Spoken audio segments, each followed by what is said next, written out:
Legenda Dewa Bintang. Chapter 231. Mengunjungi Kaisar Zhou. Setelah selesai menggunakan armor lengkap dan segala keperluan untuk berperang, Kaisar Zhou kemudian langsung pergi keluar istana untuk menemui seluruh pasukannya yang berada di halaman istana kekaisaran. Sesampainya di halaman istana, semua prajurit dan jenderal yang ada di sana langsung berlutut di hadapan Kaisar Zhou. "Bangunlah," ucap Kaisar. "Mulai hari ini kita akan pergi membantu sekte-sekte aliran putih yang ada di jantung benua bintang. Tentunya kalian semua sudah mengetahui bagaimana situasinya. Jika kita tidak bergerak dari sekarang, maka jantung benua bintang akan benar-benar hancur seperti benua bintang barat. Jadi untuk itu, aku memohon kepada kalian semua untuk menggunakan seluruh kemampuan kalian untuk mempertahankan keamanan jantung benua bintang." Lanjutnya, "Kami semua siap, Yang Mulia," ujar mereka semua serempak.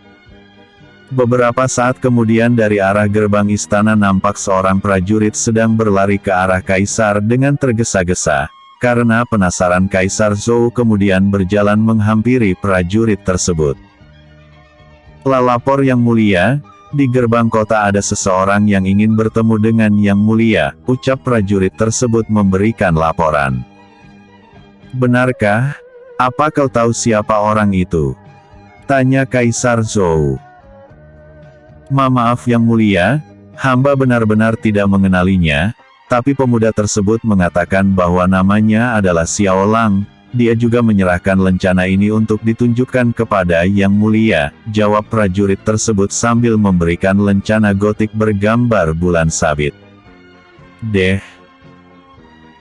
Jantung Kaisar Zhou tiba-tiba berdetak dengan cepat ketika mendengar nama Xiao Lang disebutkan. Selain itu tangannya juga gemetaran saat dia melihat lencana giok di tangannya. Tidak hanya Kaisar Zhou, bahkan jenderal utama juga merasakan hal yang sama saat mendengar nama Xiao Lang disebutkan. "Ini, cepat antar dia kemari. Perlakukan dia dengan hormat karena dia adalah tamu kehormatan kita," ucap Kaisar tegas.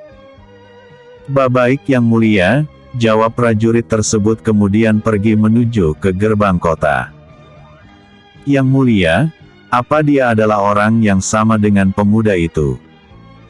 tanya Jenderal Zhou Jin yang merupakan jenderal utama kekaisaran. "Benar sekali, lencana ini tidak mungkin berbohong dan aku juga merasa sangat yakin bahwa dia adalah orang itu," jawab Kaisar. Kaisar Zhou Fei akhirnya bisa menghela nafas lega.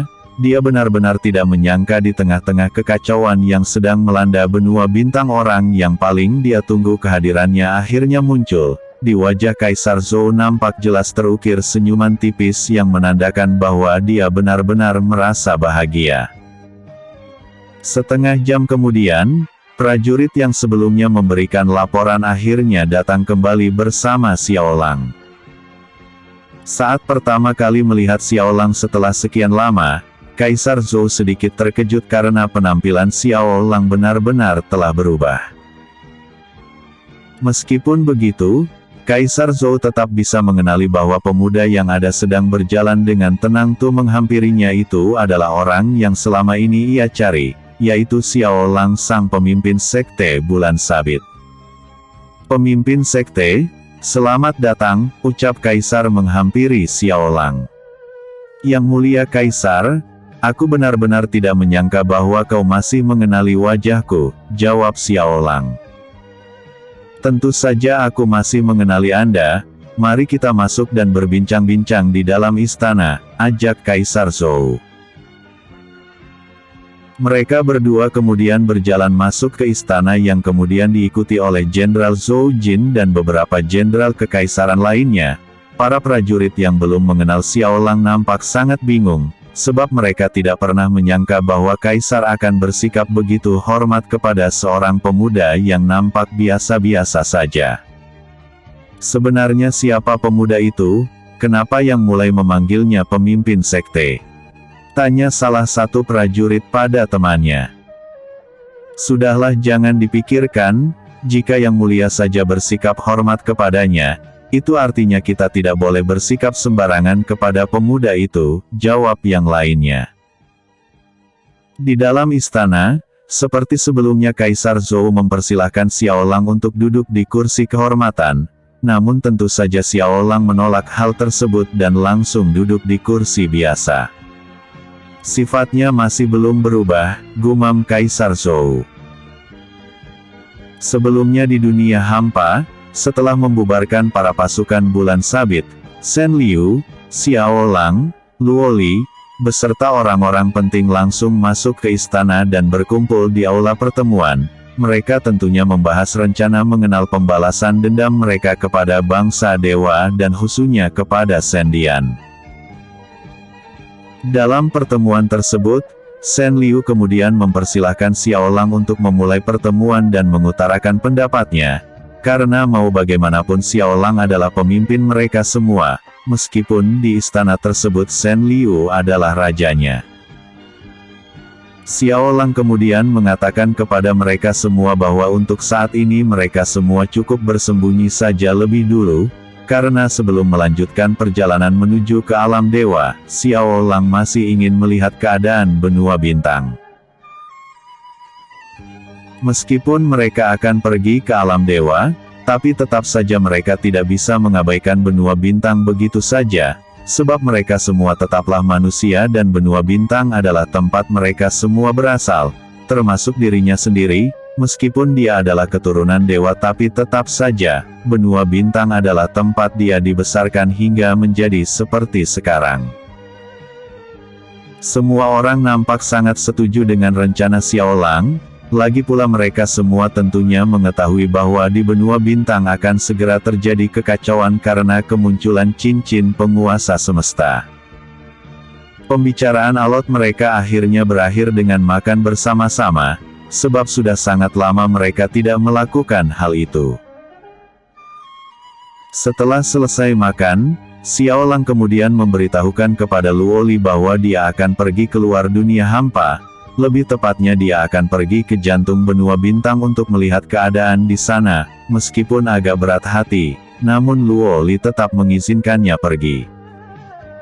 Baiklah, tapi kakak harus janji satu hal padaku, ucap Luo Li. Janji apa itu? Tanya Xiaolang. Nanti malam kakak harus kembali ke sini, dan aku tidak akan menerima alasan apapun, jawab Luo Li. Hahaha, tenang saja istriku, nanti malam aku pasti akan kembali, ucap Xiaolang kemudian mengecup dahi Luo Li. Setelah itu Xiaolang meminta ayahnya untuk membuka gerbang dimensi keluar dari dunia hampa. Xiaolang juga meminta kepada Shen Liu agar gerbang dimensi tersebut terbuka di jantung benua bintang, lebih tepatnya di Kekaisaran. Di dalam istana Kekaisaran, suasana istana yang sebelumnya tegang karena semua orang sedang memikirkan tentang kekacauan yang sedang terjadi, akhirnya berubah kembali menjadi ceria seperti biasanya karena kehadiran Xiaolang. Kaisar Zhou, kenapa kau menyiapkan begitu banyak pasukan di halaman istana? Apakah terjadi masalah pada Kekaisaran? Tanya Xiaolang penasaran. Sebenarnya Kekaisaran sedang mengalami masalah. Ah tidak, bukan hanya Kekaisaran saja, tapi seluruh benua bintang sedang dalam masalah besar, jawab Kaisar Zhou. Chapter 232 Harapan bagi benua bintang. Kaisar Zhou kemudian menjelaskan kepada Xiaolang tentang situasi yang sedang terjadi saat ini. Kaisar Zhou mulai menceritakan semuanya kepada Xiaolang bahwa kekacauan yang sedang terjadi saat ini disebabkan oleh aliansi sekte aliran hitam yang ada di seluruh benua bintang. Kaisar Zhou juga menceritakan kepada Xiaolang bahwa kekacauan yang terjadi saat ini dimulai sejak 1 bulan yang lalu, di mana saat itu aliansi sekte aliran hitam memutuskan untuk melakukan penyerangan terhadap sekte-sekte aliran putih, lalu setelah itu mereka langsung menyerang kerajaan serta kekaisaran. Kaisar Zhou mengatakan bahwa kekacauan ini dimulai dari benua bintang barat, yang mana benua bintang barat adalah tempat perkumpulan aliansi sekte aliran hitam dan untuk saat ini seluruh kekaisaran, kerajaan dan sekte-sekte aliran putih yang ada di benua bintang barat sudah dihancurkan. Setelah menguasai benua bintang barat, aliansi sekte aliran hitam menjadi semakin ganas. Mereka bahkan mulai melakukan penyerangan hampir di seluruh bagian benua bintang, dan jantung benua bintang adalah salah satunya, ucap Kaisar Zhou mengakhiri ceritanya. Aku benar-benar tidak menyangka bahwa sekte aliran hitam akan melakukannya sampai sejauh ini, ujar Xiaolang. Itulah yang kami pikirkan sekarang, banyak sekali kekaisaran atau kerajaan lain yang meminta bantuan padaku. Tapi aku sama sekali tidak berdaya karena kekaisaranku juga sedang mengalami keadaan yang sama, ucap Kaisar Zhou. Aku tidak pernah menyangka bahwa kekacauan akan terjadi begitu cepat, ucap Xiaolang. Jadi apa pendapat pemimpin mengenai hal ini? Tanya Kaisar Zhou. Baiklah kalau begitu aku akan membantu, lagi pula ini juga bukan perang sesama kekaisaran, melainkan peperangan yang disebabkan oleh sekte aliran hitam jadi sudah seharusnya aku membantu, jawab Xiaolang. Terima kasih pemimpin sekte, ucap Kaisar Zhou. Setelah itu Xiaolang meminta kepada Kaisar Zhou untuk memerintahkan para pasukannya untuk tetap berjaga di kota kekaisaran. Kaisar Zhou tentunya tidak mengerti dengan permintaan Xiaolang tersebut, namun Xiaolang menjelaskan bahwa masalah ini akan dia selesaikan sendiri bersama pasukannya. Kaisar Zhou tentunya juga merasa sangat tidak yakin dengan hal tersebut. Kaisar Zhou tentunya sangat mengerti bahwa Xiaolang sangatlah kuat, tapi untuk menghadapi masalah ini tentunya Xiaolang juga harus membutuhkan banyak pasukan. Namun sekali lagi Xiaolang menjelaskan kepada Kaisar Zhou bahwa dia akan menyelesaikan masalah ini sendiri bersama seluruh pasukannya. Akan tetapi Xiaolang sama sekali tidak menjelaskan tentang jumlah serta kekuatan pasukannya tersebut kepada Kaisar Zhou. Baiklah, jika memang ini yang pemimpin sekte inginkan maka aku akan tetap berada di kekaisaran dan menjaga keamanan kota kekaisaran ini, ucap Kaisar Zhou. Baguslah jika Yang Mulia mengerti, lalu jangan lupa untuk memperingatkan masalah ini kepada kerajaan-kerajaan kecil yang ada di kekaisaran, karena lebih baik mereka mempertahankan kerajaannya daripada pergi berperang melawan sekte aliran hitam, ujar Xiaolang.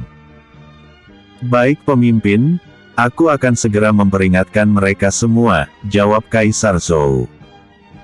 Pemimpin sekte, maaf jika aku lancang, tapi kemana perginya sekte bulan sabit? Tanya Kaisar Zhou. Sekte bulan sabit telah aku pindahkan ke suatu tempat yang sangat aman, para murid juga sedang melakukan pelatihan untuk meningkatkan kekuatan mereka. Aku memang sengaja melakukan hal ini agar sekte kami tidak bisa dimasuki sembarangan orang, jawab Xiaolang. Baiklah, karena sudah sore aku harus pergi sekarang juga. Jika aku butuh bantuan maka aku akan segera menghubungi Yang Mulia, ucap Xiaolang. Tidak bisakah Anda tinggal bersamaku saja di istana ini? Tanya Kaisar Zhou. Maaf Yang Mulia, tapi itu tidak bisa, karena murid-murid sekte masih memerlukan bimbingan dariku. Kalau begitu aku pergi, jawab Xiaolang kemudian menghilang dari pandangan semua orang. Hah? Syukurlah, sepertinya kekaisaran ini dan seluruh benua bintang masih memiliki harapan, gumam Kaisar Zhou. Setelah pergi dari istana kekaisaran, Xiaolang kemudian melesat terbang di atas awan sambil mengawasi keadaan sekitar kekaisaran. Cukup lama Xiaolang terbang menelusuri wilayah kekaisaran, sudah beberapa kerajaan-kerajaan kecil di wilayah kekaisaran yang ia lewati. Namun semuanya masih nampak baik-baik saja dan tidak ada yang nampak mencurigakan. Sepertinya di sekitar sini masih baik-baik saja, kalau begitu sebaiknya aku segera kembali ke dunia hampa, gumam Xiaolang. Akan tetapi saat Xiao Lang sedang berhenti di udara untuk menghubungi Shen Liu, tiba-tiba saja dia menangkap aura jahat dalam jumlah banyak yang sedang mengarah kepadanya. Xiao Lang kemudian menghentikan niatnya untuk menghubungi Shen Liu dan setelah itu dia langsung bersembunyi di balik awan dan tidak lupa Xiao Lang juga menyembunyikan aura keberadaannya. Beberapa saat kemudian, dari kedalaman hutan muncul sebuah pasukan besar yang sepertinya sedang mengarah ke salah satu kerajaan yang ada di wilayah kekaisaran. Xiao Lang kemudian mengamati pasukan besar tersebut dan dia benar-benar terkejut saat menyadari bahwa pasukan tersebut adalah pasukan yang dimaksud oleh Kaisar Zhou, yaitu pasukan aliansi Sekte Aliran Hitam. Xiao Lang bisa mengetahui mereka berasal dari aliansi Sekte Aliran Hitam karena bendera hitam dengan lambang kalajengking berwarna merah yang dibawa oleh pasukan besar itu. Selain itu aura yang berasal dari semua pasukan besar itu merupakan aura kegelapan, dan yang membuat Xiao Lang lebih yakin lagi adalah adanya aura kematian yang sangat besar dari pasukan tersebut.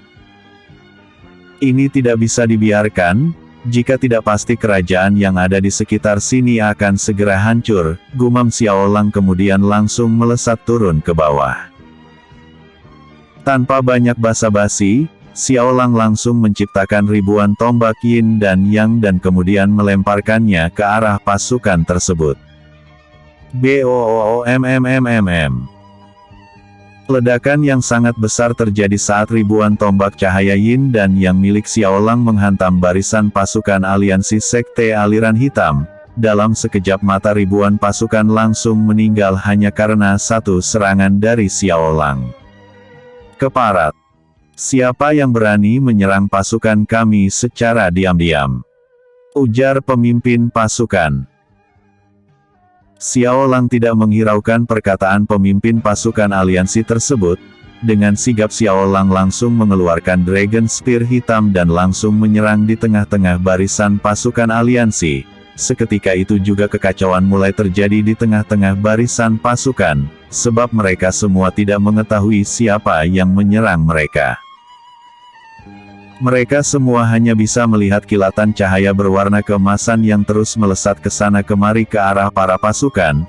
Bersamaan dengan itu para pasukan mulai berjatuhan satu persatu tanpa mengetahui siapa yang telah membunuh mereka semua. "Lier, maafkan aku, sepertinya aku akan terlambat," gumam Xiao Lang sambil terus melancarkan serangannya pada pasukan aliansi Sekte Aliran Hitam. Chapter 233. Pil Kristal Darah Iblis. Semua pasukan dibuat kelabakan, mereka benar-benar bingung harus berbuat apa. Mereka tentunya ingin sekali membalas serangan yang mengarah kepada mereka tapi mereka bahkan tidak mengetahui apa yang harus mereka serang. Selain itu jumlah korban yang berjatuhan juga sudah menjadi semakin banyak. Sementara itu di tengah-tengah lautan pasukan aliansi, Xiao Lang terus melesat dengan kecepatan tinggi sambil terus mengayunkan tombaknya ke arah para pasukan dengan sangat cepat. Sesekali Xiao Lang juga mencipta ribuan tombak cahaya yin dan yang untuk membantunya mengurangi jumlah pasukan musuh. Sial, matahari sudah hampir tenggelam tapi jumlah mereka masih saja sebanyak ini, gumam Xiao Lang. Xiao Lang kemudian melesat terbang ke atas dan berhenti setelah berada cukup tinggi dari pasukan aliansi Sekte Aliran Hitam. Setelah itu Xiao Lang langsung menciptakan 3 bunga teratai semesta seukuran kepalan tangan pria dewasa. Berikutnya Xiao Lang langsung melemparkan ketiga bunga teratai semesta ke arah pasukan aliansi. BOOMMMMM. BOOMMMMM. BOOMMMMM. 3 ledakan besar terdengar menggema secara berurutan saat bunga teratai semesta yang dilemparkan oleh Xiao Lang mengenal tanah atau mengenai salah satu tubuh pasukan aliansi. Karena kekuatan semesta milik Xiao Lang sudah sempurna, jadi dia juga sudah bisa mengontrol energi yang akan dia gunakan untuk menciptakan teratai semesta. Karena melihat jumlah pasukan yang masih banyak, Xiao Lang kemudian menciptakan ribuan tombak cahaya yin dan yang lagi, lalu ia kembali melemparkan ribuan tombak tersebut ke arah para pasukan aliansi.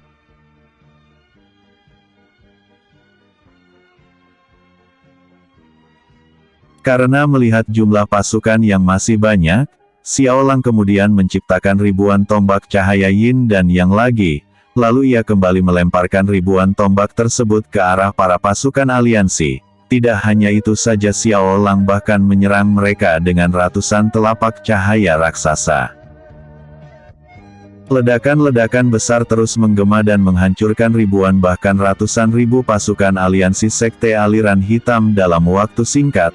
Namun karena jumlah mereka yang sangat banyak sehingga tidak mudah bagi Xiao Lang untuk menghancurkan mereka semua sekaligus. "Sial, kenapa mereka sangat banyak?" ujar Xiao Lang kesal. Sementara itu di barisan terdepan pasukan aliansi Sekte Aliran Hitam, seorang pemimpin pasukan menatap ke arah Xiao Lang yang masih melayang di udara dengan tatapan penuh kebencian. Dia benar-benar tidak pernah menyangka bahwa di jantung benua bintang akan ada seorang kultivator yang sangat hebat. Dalam sekejap dia sudah membinasakan lebih dari 200.000 pasukan. Jika ini dibiarkan lebih lama lagi maka pasukanku akan benar-benar dimusnahkan olehnya, gumam pemimpin pasukan kesal. "Pemimpin, apa yang harus kita lakukan sekarang? Jika ini dibiarkan terus maka pasukan kita akan benar-benar dimusnahkan, bahkan sebelum kita sempat melakukan serangan balasan," ucap salah satu komandan pasukan. "Tanpa kau beritahu aku juga sudah mengetahuinya, tapi masalahnya pria itu bukanlah tandingan kita semua," jawab pemimpin pasukan. Semua komandan pasukan hanya bisa terdiam mendengar jawaban pemimpin mereka. Mereka juga tidak tahu apa yang harus mereka lakukan. Bahkan untuk membalas serangan saja mereka merasa tidak yakin. Para komandan pasukan aliansi mulai berpikir untuk pasrah dan menerima kenyataan bahwa mereka dan jutaan pasukan yang mereka bawa akan segera dimusnahkan oleh satu orang pria. "Tidak, aku tidak bisa menerima hal ini. Hanya ada satu cara untuk menghadapi pria itu," ucap pemimpin pasukan. "Pemimpin, apa Anda ingin menggunakan benda itu?" tanya komandan pasukan yang lain. "Benar, karena hanya benda itu yang bisa membantu kita saat ini," jawab pemimpin pasukan kemudian mengeluarkan sebuah bola kristal kecil berwarna merah gelap dari dalam cincin penyimpanannya. "Baiklah, jika memang tidak ada pilihan lain lagi, maka kita akan menggunakan benda itu," ujar salah satu komandan pasukan. Para komandan pasukan yang berjumlah 20 orang tersebut kemudian mengeluarkan benda yang sama dengan yang dipegang oleh pemimpin pasukan aliansi. Setelah itu mereka semua langsung menelannya. Boom! Swoosh! Setelah mereka menelan kristal kecil berwarna merah gelap tersebut, tubuh mereka tiba-tiba langsung dipenuhi oleh energi yang sangat besar. Tidak hanya energi mereka saja yang bertambah besar, bahkan wujud mereka juga perlahan-lahan mulai berubah menyerupai bangsa iblis. Bola kristal kecil berwarna merah gelap tersebut memang hanya nampak seperti bola kristal biasa saja, akan tetapi aura serta energi yang terkandung di dalam bola kristal itu sangatlah besar dan sangat mengerikan, dan mereka menyebutnya dengan nama, pil kristal darah iblis. Xiao Lang yang sedang menyerang para pasukan aliansi tiba-tiba menghentikan serangannya saat dia merasakan adanya energi iblis menerpa tubuhnya. Xiao Lang kemudian mengedarkan pandangannya untuk mencari dari mana asal energi iblis tersebut. "Kenapa ada bangsa iblis di sini?" gumam Xiao Lang saat melihat ada 21 iblis sedang terbang ke arahnya. "Tidak, mereka bukan berasal dari bangsa iblis, tapi mereka adalah manusia yang menjadi iblis," ucap Xiao Lang saat merasakan masih ada energi kehidupan manusia di dalam tubuh para iblis tersebut. "Cih, dasar manusia-manusia sampah, kalian rela menukar jiwa kalian dengan iblis hanya untuk kekuatan. Perbuatan kalian benar-benar tidak bisa aku maafkan." Ujar Xiao Lang kemudian memanggil Dragon Spear. Setelah itu Xiao Lang langsung melesat dengan kecepatan tinggi ke arah pemimpin dan para komandan pasukan yang sudah bertransformasi menjadi iblis. Xiao Lang juga menciptakan ratusan tombak cahaya dan langsung melemparkannya ke arah pemimpin dan komandan pasukan tersebut. Hati-hati, tombak itu mengandung kekuatan cahaya yang sangat besar, jangan sampai mengenai tubuh atau kita akan langsung hangus terbakar. Ujar pemimpin pasukan. Ada perbedaan besar antara manusia yang menjadi iblis dan bangsa iblis yang sebenarnya. Memang kelemahan mereka adalah kekuatan elemen cahaya sama halnya dengan kultivator kegelapan. Hanya saja jika manusia yang bertransformasi menjadi iblis akan langsung terbakar oleh kekuatan elemen cahaya, sedangkan bangsa iblis sejati hanya akan terluka dan tidak bisa beregenerasi. Sambil terus menghindari ratusan tombak cahaya yang melesat dengan cepat ke arah mereka, pemimpin dan komandan pasukan aliansi yang telah bertransformasi menjadi iblis juga melakukan serangan balasan pada Xiao Lang. Akan tetapi serangan mereka semua sama sekali tidak berarti apa-apa untuk Xiao Lang yang sudah setara dengan seorang dewa tingkat raja. Kekuatan Xiao Lang sama sekali tidak tertahan seperti pasukan bulan sabit atau Luoli dan Dao Fang, sebab di dalam tubuh Xiao Lang mengalir darah bangsa dewa yang membuatnya tidak perlu lagi menerima sinar baptisan dari alam dewa, akan tetapi kekuatannya akan jauh lebih besar lagi jika dia menerima sinar baptisan. Boom! Ledakan besar terjadi di udara saat serangan tombak cahaya Xiao Lang mengenai salah satu komandan pasukan dan langsung meledakkan tubuhnya menjadi kabut darah. Keparat, akan aku habisi kau sekarang juga. Ujar pemimpin pasukan marah. Chapter 234. Aku adalah dewa. Kematian. Pemimpin pasukan aliansi Sekte Aliran Hitam kemudian melesat terbang dengan cepat ke arah Xiao Lang, lalu pemimpin pasukan mengeluarkan bola api yang sangat besar dari telapak tangannya. Bola api tersebut kemudian berubah menjadi sebilah pedang yang sangat besar. Dengan pedang api yang berada dalam genggamannya, pemimpin aliansi kemudian menyerang Xiao Lang dengan membabi buta. Para komandan pasukan tidak ingin tinggal diam saja, mereka kemudian mengeluarkan senjata masing-masing yang juga diciptakan dari api, lalu setelah itu mereka menyerang Xiao Lang bersama-sama. Meskipun diserang oleh 20 manusia iblis secara bersamaan, tapi Xiao Lang sama sekali tidak kesulitan sedikitpun dalam menghadapi mereka semua. Panasnya kobaran api yang tercipta di setiap tebasan pedang mereka sama sekali tidak membuat Xiao Lang merasa gentar, bahkan Xiao Lang seperti tidak merasakan panas sedikitpun. Jangan hanya menghindar seperti orang bodoh, ujar pemimpin aliansi kesal. Baiklah, seperti yang kau inginkan, jawab Xiao Lang. Xiao Lang menggenggam erat Dragon Spear yang ada di tangannya. Setelah itulah langsung menyerang pemimpin aliansi dengan sangat cepat. Gerakan Xiao Lang yang sangat cepat membuat pemimpin aliansi kesulitan membaca serangan Xiao Lang, belum lagi aura Xiao Lang yang tidak bisa dideteksi sedikitpun. Boom! Ledakan besar terjadi saat salah satu komandan pasukan terkena serangan Xiao Lang dan kembali mengubahnya menjadi kabut darah saat itu juga. Setelah itu Xiao Lang kembali menghilang dan menyerang komandan pasukan yang lainnya. Boom! Ledakan besar sekali lagi terdengar ketika serangan Xiao Lang berhasil mengenai komandan pasukan yang lainnya dan meledakkannya hingga menjadi kabut darah. Pemimpin pasukan aliansi Sekte Aliran Hitam benar-benar menjadi sangat marah melihat komandan pasukannya berubah menjadi kabut darah satu persatu. Siapa sebenarnya pemuda ini? Kenapa dia sangat kuat? Gumam pemimpin pasukan. Pemimpin pasukan benar-benar tidak mempunyai cara lagi untuk menghabisi Xiao Lang, padahal dia dan seluruh komandan pasukan sudah menelan pil kristal darah iblis. Tapi kekuatan mereka masih belum sepadan dengan kekuatan Xiao Lang. jangankan untuk mengimbangi, bahkan kekuatan mereka masih sangat jauh jika dibandingkan dengan kekuatan Xiaolang.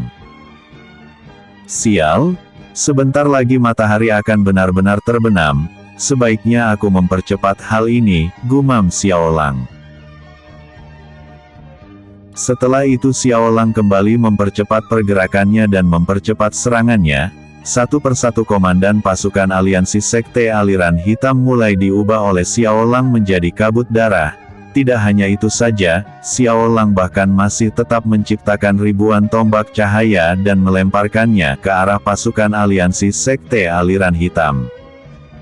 Tidak, jika begini mereka tidak akan pernah habis, ucap Xiaolang pelan. Xiaolang kemudian terbang menjauh dari pemimpin pasukan dan para komandan pasukan yang masih tersisa. Setelah agak jauh Xiaolang kemudian mengangkat kedua tangannya ke atas. Beberapa saat kemudian langit tiba-tiba berubah menjadi mendung dengan petir berwarna putih keemasan yang terus menyambar kemana-mana. Hancurkan, ujar Xiaolang. Seketika petir-petir tersebut langsung menyambar para pemimpin, komandan serta seluruh pasukan aliansi Sekte Aliran Hitam. Ledakan-ledakan keras terus terdengar bersahut-sahutan ketika petir jiwa menghantam tubuh para pasukan dan mengubah mereka menjadi kabut darah. Ini masih belum cukup, ucap Xiaolang.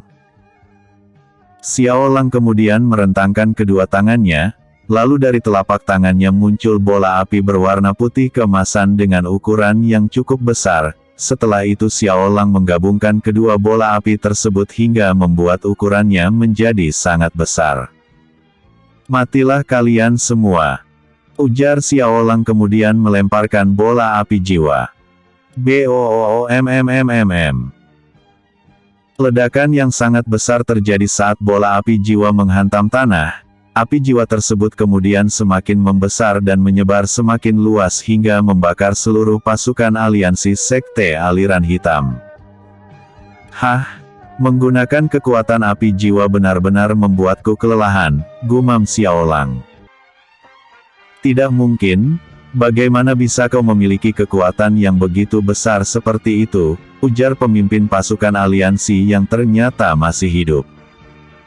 Cih, ternyata kau masih belum mati juga ya, ucap Xiaolang. Siapa kau sebenarnya? Tanya pemimpin pasukan aliansi marah. Siapa aku? Aku adalah dewa kematian yang datang secara khusus untuk mengambil nyawa kalian, jawab Xiaolang kemudian melemparkan Dragon Spear. Boom! Ledakan besar terjadi sekali lagi saat Dragon Spear menancap di dada pemimpin pasukan aliansi Sekte Aliran Hitam dan langsung meledakkan tubuhnya hingga menjadi kabut darah.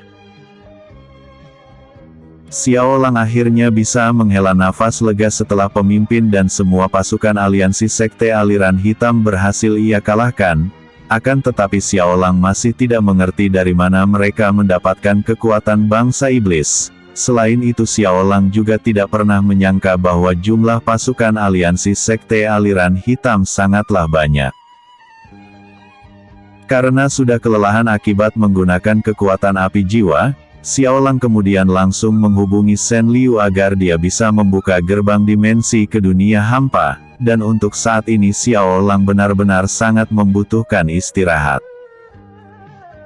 Meskipun energi ki di dalam tubuh Xiaolang sangatlah besar, tapi saat dia menggunakan kekuatan jiwa maka energi ki sama sekali tidak berguna, sebab kekuatan jiwa hanya akan menguras energi jiwa yang merupakan energi khusus untuk menggunakan kekuatan jiwa. Oleh karena hal itu juga sangat sedikit kultivator yang mau mengolah kekuatan jiwa, karena selain latihannya yang sangat berat penggunaan energi jiwa juga tentunya akan sangat besar. Akan tetapi ketika seorang kultivator berhasil menguasai kekuatan jiwa, maka dia akan benar-benar menjadi kultivator yang hebat. Kedatangan Xiaolang di istana disambut oleh Luoli dengan wajah yang cemberut, namun setelah melihat ekspresi wajah Xiaolang yang nampak sangat kelelahan, Luoli yang awalnya ingin marah langsung menghentikan niatnya dan langsung menghampiri Xiaolang. Kakak, kau kenapa? Tanya Luoli. Maaf Lier, aku sudah pulang terlambat, tapi tadi aku menemukan sedikit masalah dan aku harus menyelesaikan masalahnya lebih dulu, jawab Xiaolang. Memangnya masalah apa sampai membuat kakak seperti ini? Tanya Luoli penasaran. Aku bertemu dengan pasukan besar aliansi sekte aliran hitam dan aku terpaksa bertempur lebih dulu dengan mereka. Untungnya aku berhasil mengalahkan mereka, jika tidak maka aku yakin beberapa kerajaan pasti sudah hancur saat ini, jawab Xiaolang. Maksudnya? Tanya Luoli semakin bingung. Lier, aku berjanji akan menceritakan semuanya kepadamu nanti, tapi untuk saat ini biasakah kau biarkan aku istirahat lebih dulu? Aku sangat kelelahan, jawab Xiaolang. Luoli merasa tidak tega melihat kondisi suaminya yang benar-benar kelelahan. Setelah itu Luoli memapa Xiaolang dan membawanya ke kamar untuk beristirahat. Chapter 235. Anak Angkat. Setelah sampai di kamar, Xiaolang langsung merebahkan tubuhnya di atas tempat tidur karena sudah benar-benar kelelahan akibat terlalu banyak menggunakan kekuatan jiwa. Xiaolang kemudian mengalihkan pandangannya ke arah Luoli yang masih berdiri di samping tempat tidur. Lier, kenapa kau masih berdiri di sana? Tanya Xiaolang. Tidak apa-apa kak, aku hanya sedikit kesal karena kakak pulang terlambat, jawab Luoli. Maafkan aku sayang, tapi aku benar-benar tidak bermaksud untuk pulang terlambat, ucap Xiaolang. Xiaolang kemudian menceritakan apa yang telah alami sehingga menyebabkan dia terlambat pulang. Lalu Xiaolang juga menceritakan alasan dia kelelahan adalah karena terlalu banyak menggunakan kekuatan jiwa untuk mengalahkan pasukan aliansi sekte aliran hitam. Setelah mendengarkan cerita Xiaolang, Luoli langsung merasa bersalah karena telah kesal karena keterlambatan Xiaolang.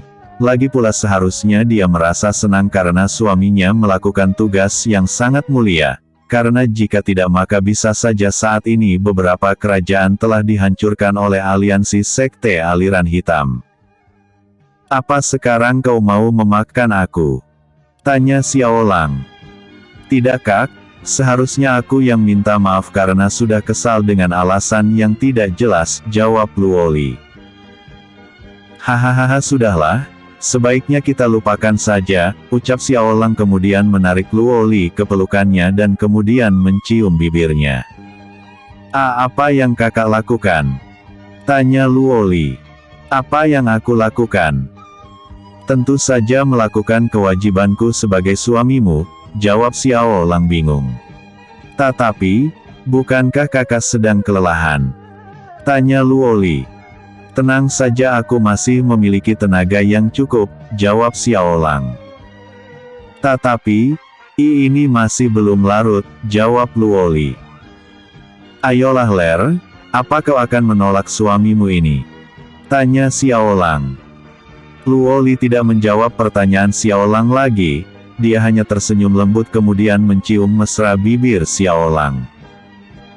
Stop. Adegan selanjutnya wajib untuk di-skip dan disensor. Kakak, kenapa kau tidak tidur saja? Aku yakin kau sangat kelelahan sekarang, ucap Luoli. Kau benar Lier, hanya saja aku masih belum bisa tidur, jawab Xiaolang. Kenapa? Tanya Luoli. Entahlah, aku juga tidak tahu, jawab Xiaolang. Ya. Sejak pernikahan kita aku sama sekali tidak melihat Huaer, di mana dia sekarang? Tanya Xiaolang. Luoli kemudian menceritakan kepada Xiaolang bahwa sejak mendengar berita tentang kematian Xiaolang, Lian Hua menjadi sangat murung dan seperti tidak punya semangat untuk hidup lagi. Meskipun Luoli dan yang lainnya sudah mencoba untuk menghiburnya tapi Lian Hua masih tetap murung. Karena tidak tega dengan Lian Hua yang selalu murung dan bersedih, Luoli kemudian menghiburnya dengan mengatakan kepada Lian Hua bahwa dia bisa memanggilnya kakak dan tidak perlu memanggilnya nyonya guru. Namun Lien Hua mengatakan bahwa dia tidak membutuhkan kakak, melainkan yang dia butuhkan adalah sosok ibu yang bisa menemaninya saat dia sedang bersedih. Saat mendengar apa yang Lien Hua katakan, Luo Li seperti bisa merasakan apa yang Lien Hua rasakan saat itu, sebab dia juga sudah tidak mempunyai sosok seorang ibu yang bisa menghibur dirinya saat sedang bersedih. Karena merasa kasihan kepada Lien Hua, Luo Li kemudian mengangkat Lien Hua menjadi anaknya. Namun sebelum itu, Luo Li tentunya meminta izin kepada ayahnya, Xiao Erlong dan Shen Liu terlebih dahulu, dan mereka bertiga tentunya juga tidak keberatan dengan keputusan Luo Li tersebut. Lagi pula dengan begitu Luo Li dan Lien Hua bisa menjadi lebih dekat lagi. Setelah keputusannya disetujui, Luo Li akhirnya benar-benar mengangkat Lien Hua menjadi putrinya, bahkan seluruh penduduk dunia hampa juga sudah mengetahuinya, dan karena Lien Hua sudah resmi menjadi keluarganya, Shen Liu kemudian melakukan ritual penempaan tubuh untuk Lien Hua, agar di masa depan nanti dia bisa menjadi seorang kultivator yang hebat. Lalu alasan kenapa sampai saat ini Lien Hua masih belum selesai melakukan proses penempaan tubuh adalah, karena di ruangan khusus tersebut waktu yang dibutuhkan untuk melakukan proses penempaan tubuh haruslah sama dengan waktu yang ada di dunia nyata, dan oleh karena itu juga saat Shen Liu mempercepat waktu di dunia hampa, Lien Hua masih belum menyelesaikan penempaan tubuh. Hahaha, ternyata begitu. Aku benar-benar tidak menyangka bahwa muridku akan menjadi anak angkatku sendiri, ucap Xiao Lang. Jadi apa kakak tidak keberatan dengan hal ini? Tanya Luo. Mengapa aku harus keberatan sayang? Lagi pula aku juga sangat menyayangi Huaer, jawab Xiao Lang. Syukurlah, aku yakin dia akan sangat senang saat mengetahui bahwa kakak masih baik-baik saja, ucap Luo Li. Ya itu benar sekali, tapi aku juga harus memikirkan sebuah nama untuknya. Tapi jika dia tidak mau aku tidak akan mengganti namanya, ujar Xiao Lang. Setelah lelah mengobrol akhirnya Xiao Lang dan Luo Li tertidur dengan lelap. Mereka berdua benar-benar nampak bahagia karena meskipun sedang tertidur tapi di wajah mereka masih terukir senyuman indah. Meskipun Xiao Lang sudah berhasil memusnahkan pasukan aliansi yang akan menyerang kerajaan di jantung benua. Bersambung. Chapter 236. Hancurnya Sekte Naga Halilintar.